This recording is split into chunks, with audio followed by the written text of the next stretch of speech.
Chapter 33.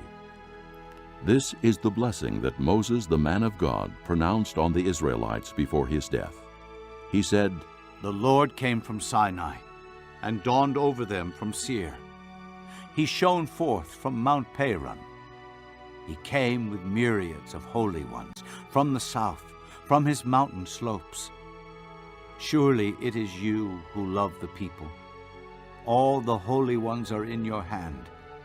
At your feet they all bow down, and from you receive instruction. The law that Moses gave us, the possession of the assembly of Jacob. He was king over Jeshurun, when the leaders of the people assembled, along with the tribes of Israel.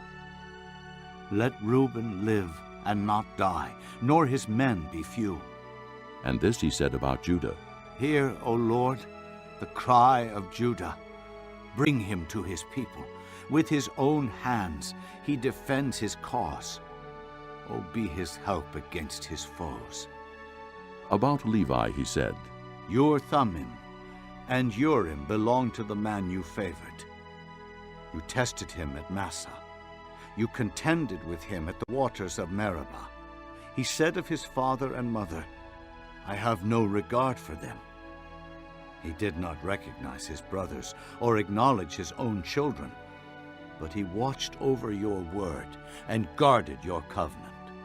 He teaches your precepts to Jacob and your law to Israel.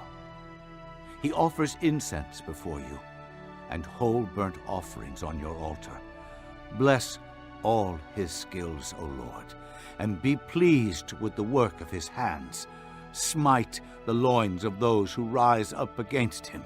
Strike his foes till they rise no more." About Benjamin he said, "Let the beloved of the Lord rest secure in him, for he shields him all day long, and the one the Lord loves rests between his shoulders."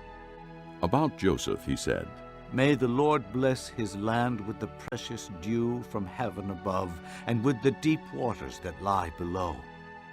With the best the sun brings forth, and the finest the moon can yield. With the choicest gifts of the ancient mountains, and the fruitfulness of the everlasting hills. With the best gifts of the earth, and its fullness, and the favor of him who dwelt in the burning bush. Let all these rest on the head of Joseph, on the brow of the prince among his brothers. In majesty he is like a firstborn bull. His horns are the horns of a wild ox.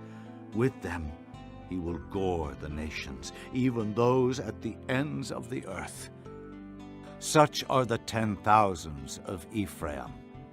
Such are the thousands of Manasseh." About Zebulun he said, "Rejoice, Zebulun, in your going out, and you, Issachar, in your tents. They will summon peoples to the mountain, and there offer sacrifices of righteousness. They will feast on the abundance of the seas, on the treasures hidden in the sand." About Gad he said, "Blessed is he who enlarges Gad's domain. Gad lives there like a lion, tearing at arm or head. He chose the best land for himself. The leader's portion was kept for him. When the heads of the people assembled, he carried out the Lord's righteous will and his judgments concerning Israel." About Dan he said, "Dan is a lion's cub, springing out of Bashan." About Naphtali he said, "Naphtali is abounding with the favor of the Lord, and is full of his blessing. He will inherit southward to the lake." About Asher he said, "Most blessed of sons is Asher. Let him be favored by his brothers, and let him bathe his feet in oil. The bolts of your gates will be iron and bronze, and your strength will equal your days. There is no one like the God of Jeshurun, who rides on the heavens to help you, and on the clouds in his majesty. The eternal God is your refuge, and underneath are the everlasting arms. He will drive out your enemy before you, saying, 'Destroy him.' So Israel will live in safety alone.